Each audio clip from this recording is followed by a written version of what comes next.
He confessed to cheating, and she didn't even blink. No screaming, no crying, no throwing things. She simply looked him in the eye and said, "Thank you for your honesty. I need time." But that wasn't forgiveness. It was the beginning of her emotional disappearance. For 12 years, Melissa had been the quiet pillar of their home. But after the betrayal, she chose a different path, one paved with silence, Stoic quotes, and emotional detachment. Daniel thought she was healing, but she was building a wall he couldn't see, until the night she said nothing and meant everything. Was it strength, or was it escape? Was it stoicism, or just numbness in disguise? Let's explore this chilling story of misunderstood philosophy, love lost, and a woman who didn't break. She vanished. Welcome to Stoic in the City. Melissa didn't cry. She didn't scream, throw a vase, or pack her bags in a fury. She didn't even raise her voice. When Daniel admitted his infidelity that rainy Thursday evening, just one slip-up during a business trip, a moment of weakness, he said, Melissa simply blinked. She set down the glass of water in her hand, looked at him, and said, "Thank you for your honesty. I need time." She didn't storm out. She didn't fall apart. She didn't give him the emotional chaos he thought he deserved. And in that moment, Daniel believed he'd dodged a bullet. He thought her calm was a sign of strength, of grace, of forgiveness. But he didn't know. Melissa wasn't forgiving him. She was shutting down. They had been married for 12 years. 2 kids, a modest home in the California suburbs, and a life built on routine. Breakfast at 7, work by 9, dinner by 6:30, bedtime stories by 8. From the outside, it was stable. And Melissa had always been the quiet type, gentle, composed, measured in her words. But after the confession, her silence changed. It wasn't soft anymore. It was thick, heavy, final. She moved through the house like a shadow, present but unreachable. Daniel tried at first. He brought home flowers, planned a weekend getaway, even signed them up for a marriage workshop. Melissa smiled, politely, but never reached back. She began reading Meditations by Marcus Aurelius, started journaling every morning, quoting Epictetus, joined an online forum called Stoic Wives, women who, like her, had chosen detachment over destruction. Daniel watched her transform. She didn't flinch when he touched her shoulder. She didn't ask where he was going. She didn't argue, demand, or cry. She was peaceful. Too peaceful. Before we go any further, comment where in the world you are watching from and make sure to subscribe, because tomorrow's story is one you don't want to miss. At first, Daniel admired her restraint. He told his friends, "She's incredible, so mature about everything, stoic." But over time, admiration turned into confusion. Then worry, then dread. He realized she wasn't healing. She was hiding. Not from him, but from her own pain. And in doing so, she was slowly erasing their marriage without ever raising her voice. This isn't a story about infidelity. It's about what happens when stoicism is misunderstood and used as a shield to escape vulnerability. It's about the kind of silence that doesn't calm but kills. Not with fury, but with the cold precision of a heart that no longer wants to be touched. At first glance, everything looked the same. The coffee still brewed at 6:45 a.m. The kids were still dropped off at school with packed lunches and a kiss on the forehead. Dinner was still served by 6:30, warm, home-cooked, and neatly plated. But Daniel felt it, even if he couldn't explain it. Melissa wasn't there. She hadn't left the house, hadn't slept in another room, hadn't thrown out his clothes. But there was an invisible line between them now, a kind of emotional no man's land. She was present, just not reachable. Every night she sat at the kitchen table after the kids were asleep, sipping chamomile tea and scribbling into a brown leather journal. Her phone screen often lit up with forum threads from Stoic wives. And once, Daniel noticed a quote on a sticky note beside her laptop. "We suffer more in imagination than in reality." Seneca. He wanted to ask her about it, to say something. Anything. But what would he even say? "I'm sorry," had already been said. And she had already responded, "You told the truth. I appreciate that. Let's move forward." Except they weren't moving. There were no fights, no tears, no late-night arguments in the kitchen.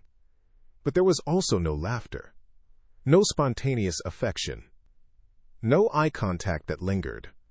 It was as if Melissa had pulled a curtain down between them, and behind it, she was rebuilding herself, brick by brick, with the tools of philosophy and silence. Daniel told himself it was okay, that she just needed space, that her calm was a sign of strength. But what he didn't realize was, her silence wasn't waiting. It was retreating. One Sunday, he brought home her favorite flowers, orange ranunculus. She smiled, said thank you, placed them in a vase, and then went back to slicing carrots in the kitchen. The next morning, the flowers were gone, thrown out. He found them in the compost bin, slightly wilted but far from dead. He started noticing more signs. When he reached for her hand while watching a movie, she gently pulled away. When he shared a funny story from work, she'd nod, never laugh. When he kissed her cheek goodnight, she didn't lean in. He began to feel like a guest in his own marriage. Welcome, but not wanted. Still, she performed every duty with quiet grace. Bills were paid. Groceries bought. Parent-teacher conferences attended. Meals cooked, dishes cleaned, laundry folded. But her heart? Unlisted, unavailable, unreachable. One night after the kids went to bed, Daniel finally asked, "Are you okay? I mean, really okay?" Melissa looked up from her journal. Her face was calm. Too calm. "I'm functioning. I'm peaceful. Isn't that what you wanted?" Daniel swallowed hard. I miss us. I miss you." She closed her journal softly, set down her pen, and then said, "You chose chaos. I chose clarity." She walked out of the room before he could say anything else. In the weeks that followed, Daniel began to feel like he was living in a museum of their marriage. Everything was perfectly preserved, but nothing was alive. Her silence wasn't a phase. It was a decision. And the most painful part? He couldn't even fight it. Because there was nothing to fight. No accusation, no confrontation, no door slamming. Just quiet. Endless quiet. That was when he finally began to understand. Melissa hadn't forgiven him. She had simply chosen not to engage. Her stoicism wasn't about healing. It was about protection. A fortress built to keep pain out, and him too. And so, every day, he lived beside her, but no longer with her. She had become the ghost of a wife, haunting a marriage that looked alive from the outside, but was already dead within. Melissa didn't speak in anger. She spoke in maxims. Instead of saying, "I don't trust you," she'd say, "He who angers you conquers you." Elizabeth Kenny. Instead of, "I'm hurt," she'd whisper, "Pain is inevitable. Suffering is optional." Daniel began to realize he was no longer speaking to his wife. He was speaking to a wall made of philosophy quotes. At dinner, when he tried to bring up intimacy, she replied, "Attachment leads to suffering. I've let go of that." When he suggested couples therapy, she said, "We can't control the actions of others, only our reactions." It was like every attempt to reconnect was deflected by a Stoic proverb, perfectly logical, totally untouchable, and emotionally dead. Melissa had once been warm. Not loud or effusive, but warm in her own quiet way. She would leave sticky notes in his car. "Have a good day, grumpy pants." She used to hum while folding laundry.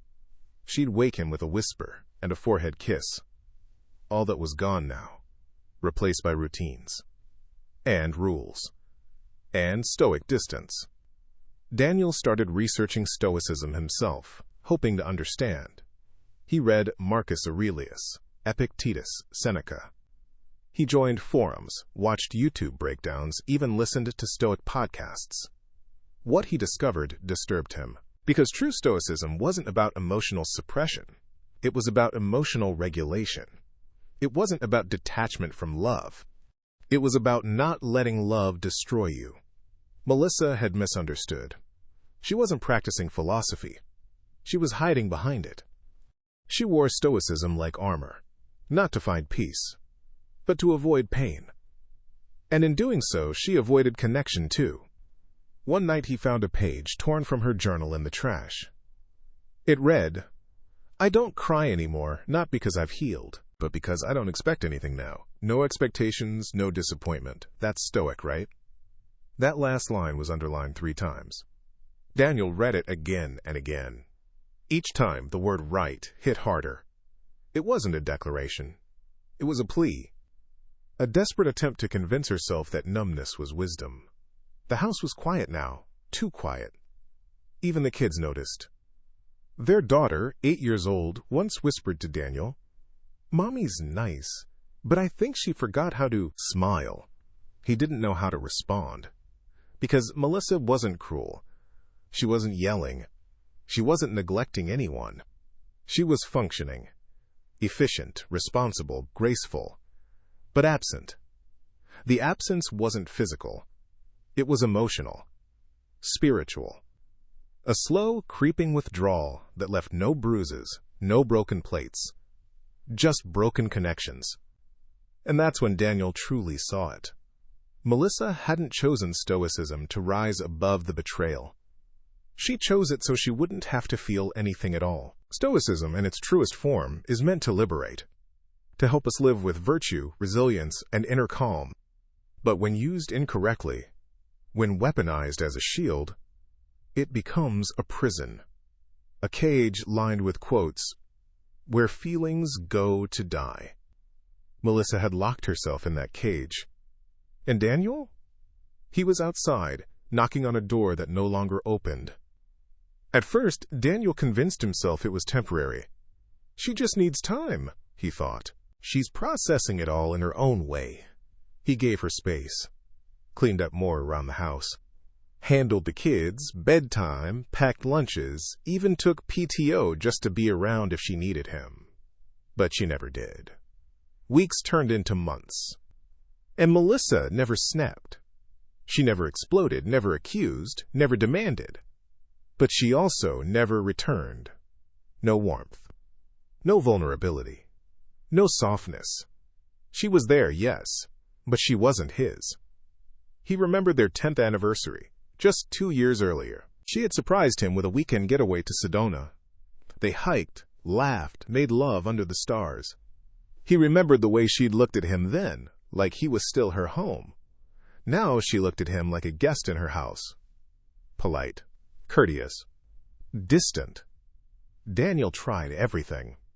He cooked her favorite meals, tried spontaneous date nights, left her little notes, just like she used to leave him. One night he left a letter on her pillow. "I know I broke something precious. I see it now. I'm still here, and I'll keep showing up until you believe that again." The next morning, the note was gone. No response. He started tracking her responses, timing her words, reading her tone. Was she smiling more today? Did she glance at him longer? He became obsessed with hope. Microscopic hope. Until one night, hope broke. He had just finished cleaning the kitchen and walked into their bedroom. Melissa was brushing her hair, the kids already asleep. He stood in the doorway, voice low. "Can I ask you something?" She turned to him with the same serenity she'd worn for months. "Of course." He hesitated. "Do you still love me?" She didn't flinch, didn't frown, didn't soften. She simply said, "Love is a form of attachment, and I've let go of that." He felt the floor tilt under him. "Melissa, that's not Stoicism. That's detachment from life." She looked down at her brush. "It's peace." He whispered, barely audible. "No, it's distance." And that was the moment. The crack. The first time he stopped pretending they were healing. The first time he admitted to himself that she wasn't coming back. Not because she didn't want to, but because she didn't know how anymore. That night, Daniel sat alone in the living room with the lights off. He thought about all the times he'd said, "I love you," out of habit. All the moments he hadn't noticed her silence, before the affair. All the tiny betrayals he committed before the big one. He thought about how he'd confused her silence with strength, how he'd mistaken her calm for forgiveness. But now he knew better. Melissa hadn't forgiven him. She'd just removed herself emotionally.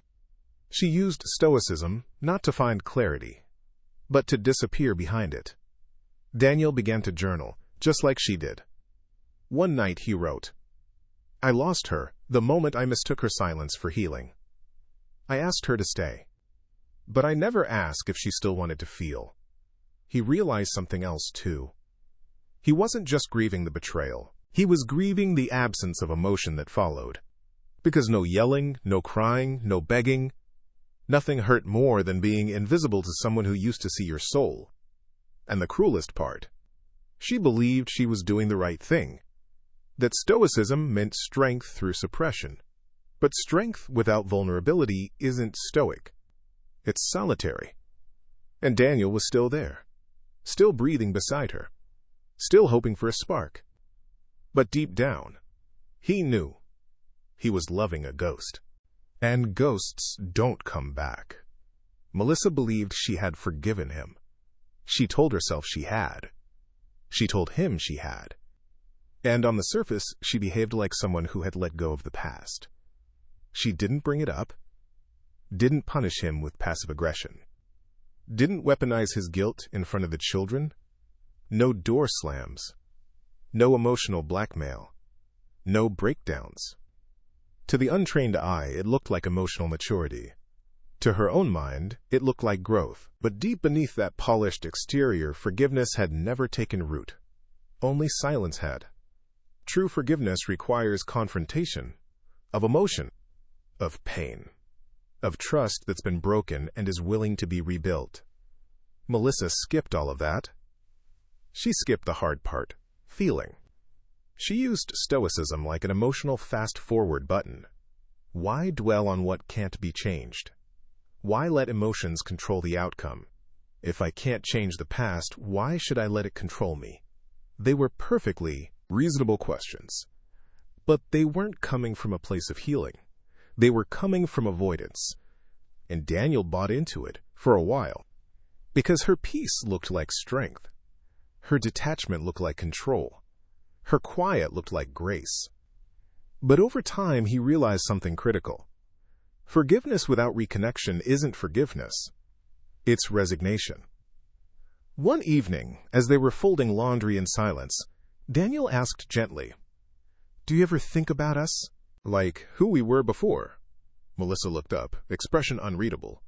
"The past is no longer within our control. It serves no purpose to revisit it." Daniel hesitated. "So you never think about what we lost?" She blinked slowly. "I think about what I've gained. Clarity, stillness. No expectations." And there it was again. A flawless wall of philosophical detachment. Not a single crack of vulnerability. Daniel wanted to scream, not out of anger, but from the loneliness of being on the outside of someone's healing process, when that healing never truly began. One night, Melissa left her journal open on the nightstand. He didn't mean to read it, but one line caught his eye and held him in place. If I don't feel pain, do I still need to forgive?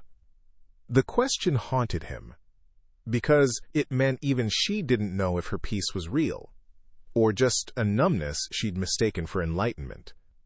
Melissa had built a version of herself that didn't need emotional connection.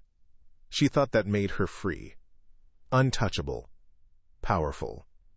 But in truth, it made her unreachable, even to herself. She told herself she'd forgiven Daniel. But forgiveness isn't just the absence of hate. It's the presence of empathy. It's not moving on because you're done feeling. It's moving forward because you felt it all and chosen to stay open. Melissa hadn't done that. She had skipped the fire and built an ice fortress instead. Daniel finally understood. He hadn't been forgiven. He had been cut out. Efficiently. Quietly. Permanently. And worse, Melissa didn't even realize it, because she truly believed that her silence was peace, that detachment was discipline, that numbness was virtue. But that's not Stoicism. That's isolation with a quote on top. And deep down, some part of her knew it too. It was their anniversary. 12 years. 4,383 days of marriage. 2 children. 1 betrayal. And now a quiet dinner set for 2. Daniel had tried. Again. He cooked her favorite pan-seared salmon with lemon butter sauce. He dimmed the lights, lit candles, set the table with their wedding china. Frank Sinatra hummed softly through the speakers. Melissa came downstairs in a soft gray sweater and jeans. Simple, elegant, emotionless. They ate mostly in silence. He asked how work was. She said, busy. He complimented her cooking from the night before. She nodded, thanks. There were no arguments, no tension, but also no warmth. Daniel tried one more time. 12 years, he said with a soft smile. That's something, right? She looked at him. Her eyes were clear, calm, devastating. She didn't smile. She didn't speak. She just held his gaze for a second too long, and then looked away, finishing her glass of water. After dinner, Melissa began clearing the plates. He tried to help, but she motioned gently for him to sit. She moved gracefully, quietly, like a guest in someone else's home. Daniel watched her, heart pounding. He wanted to say something, anything, but he was afraid that if he opened his mouth, he'd fall apart. When she finished, she walked past him without a word. Up the stairs, into their bedroom. Closed the door. Not slammed, just closed. He followed 15 minutes later. On the bed was a folded piece of paper. His name written in her careful handwriting on the front. Inside, you were honest once, I'm honest now. I'm not angry. I'm just not here anymore. I stayed to keep the house whole for the kids, but I left long ago. Don't confuse stillness with presence. No signature. No goodbye. Just nothing. Daniel sat on the edge of the bed, the paper trembling in his hands. This wasn't a goodbye filled with rage or accusations. There was no list of what he did wrong. No dramatic closure. Just the truth. A quiet, cold truth that had been building for months, maybe years. She had already left. Not physically. Not legally. Emotionally. Spiritually. Completely. He wanted to scream. Beg. Fall to his knees. But what would he say? She hadn't accused him of anything. Hadn't demanded an apology. Hadn't asked him to fight. She had simply observed and walked away with nothing but calm. The next morning, she was gone before the kids woke up. She'd packed a small overnight bag, left the rest. A note for the children, Mommy needed a few days to breathe. I love you both deeply. No drama. No noise. Just air and absence.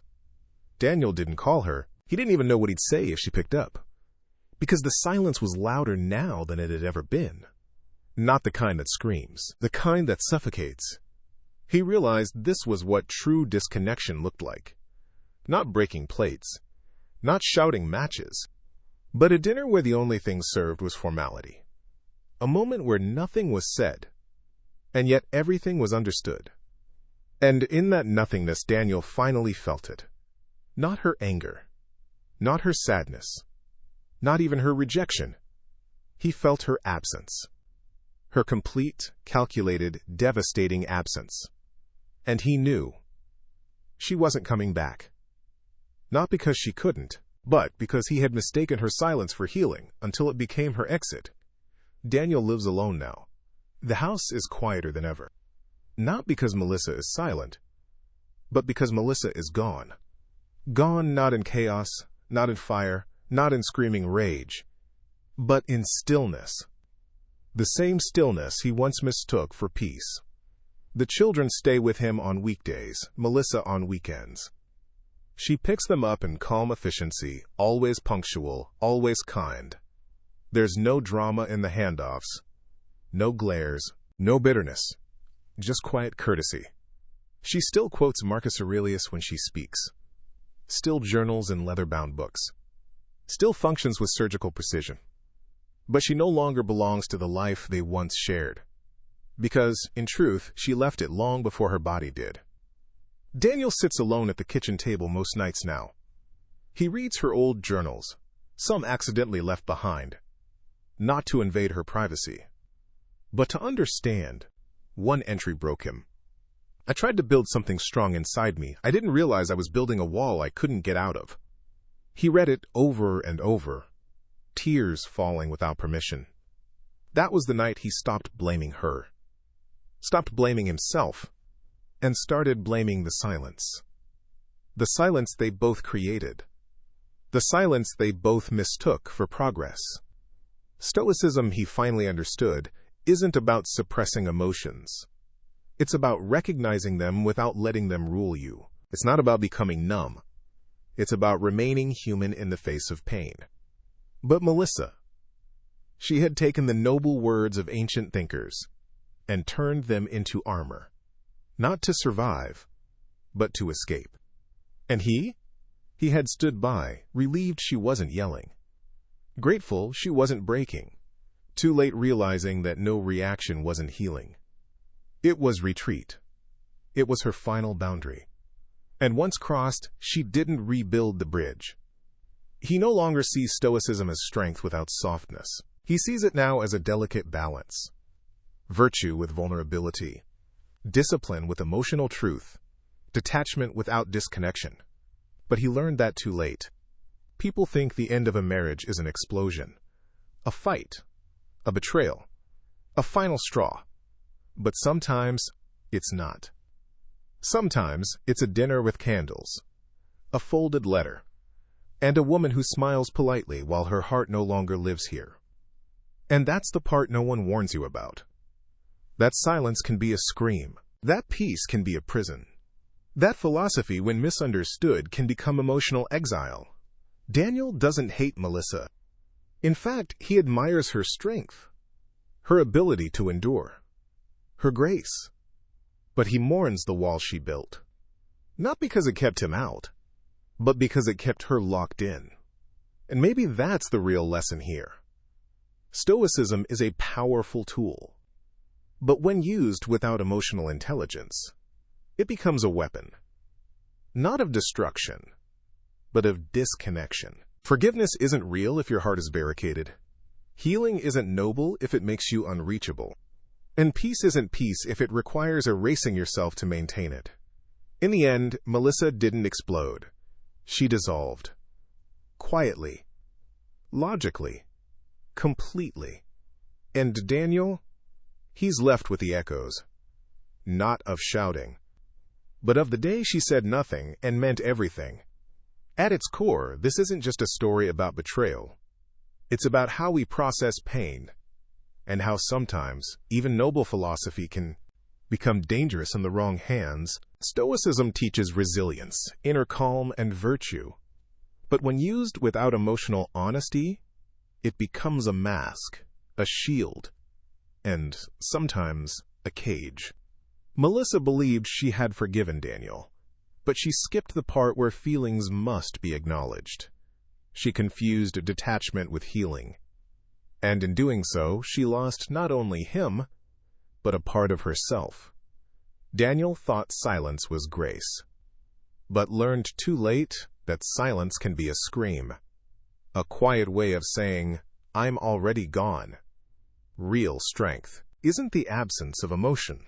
It's the ability to feel and stay open anyway. True Stoicism doesn't freeze the heart. It tempers it.